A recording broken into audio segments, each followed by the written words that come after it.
নির্বাচন নিয়ে ষড়যন্ত্র ঠেকাতে সকাল থেকে সন্ধ্যা পর্যন্ত ভোট কেন্দ্র পাহারা দেওয়ার আহ্বান জানিয়েছেন বিএনপি চেয়ারম্যান তারেক রহমান।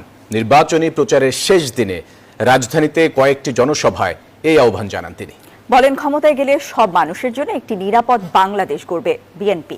দেশকে সঠিকভাবে পরিচালনার জন্য ধানের শীষে ভোট দিতে সবাইকে আহ্বান জানান বিএনপি চেয়ারম্যান।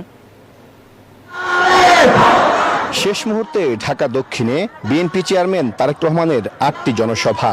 সোমবার দুপুর 12:15 নাগাদ বনানী কামাল আতাতুর্ক এভিনিউ খেলার মাঠে প্রথম জনসভায় যোগ দেন তিনি। স্লোগানে বিএনপির কান্ডারিকে স্বাগত জানান। সবচেয়ে সুস্বাদু হালিম রাঁধুনি হালিম, হালিম হোক রাঁধুনি হালিম। নেতাকর্মীরা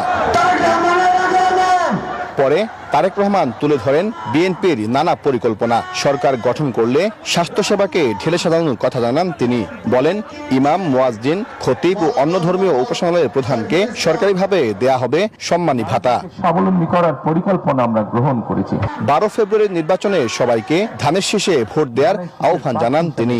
আমি আপনাদের সকলের কাছে আজকে ধানের শীষের পক্ষে ভোট চাইছি।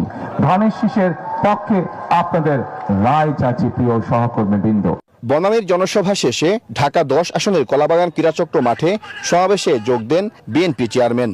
বলেন, যারা এনআইডি ও বিকাশ নাম্বার নিয়ে সহজ সরল মানুষকে বিভ্রান্ত করেছে তাদের বিষয়ে সবাইকে সজাগ থাকতে হবে। যারা গিয়ে মা বোনদেরকে বিভ্রান্ত করে তাদের বিকাশ নাম্বার চায়, তাদের এনআইডি নাম্বার চায়, এই সকল গুপ্ত ষড়যন্ত্রকারীদের বিরুদ্ধে আপনাদেরকে আজকে সজাগ থাকতে হবে। পরে ঢাকা 8 আসনের পীরজঙ্গি মাজার রোড ও ঢাকা 9 আসনের বাসাবো খেলার মাঠে জনসভায় যোগ দেন তিনি। মেগা প্রজেক্টের নামে আমরা দুর্নীতি দেখেছি, মেগা দুর্নীতি, কিন্তু জনগণের স্বাস্থ্য সেবা বৃদ্ধি করার জন্য যে হাসপাতালের সুযোগ সুবিধা বৃদ্ধি হবে সেই কাজটি হয়নি জনগণের জন্য। বাসাবোর জনসভা শেষে ঢাকা 5 আসনের যাত্রাবাড়ির শহীদ ফারুক রোডে জনসভায় যোগ দেন তারেক রহমান। নির্বাচন নিয়ে ষড়যন্ত্র রুখে দিতে সবাইকে আহ্বান জানান তিনি। আপনারা ফজরের নামাজ গিয়ে আদায় করবেন ভোট কেন্দ্রে এবং ওখানে গিয়ে দাঁড়িয়ে যাবেন, তারপরে যাতে করে কেউ ষড়যন্ত্র করে কিছু করতে না পারে। তিনি বলেন, বিএনপি সরকার গঠনের সুযোগ পেলে দুর্নীতিকে কোনো ছাড় দিবে না। কঠোরভাবে নিয়ন্ত্রণ করা হবে আইন শৃঙ্খলা পরিস্থিতি। মুখ্য ভূমিকা পালন করেছে। ত্রয়োদশ জাতীয় সংসদ নির্বাচনের প্রচারণা আনুষ্ঠানিকভাবে শেষ হচ্ছে 10 ফেব্রুয়ারি সকাল 7টায়।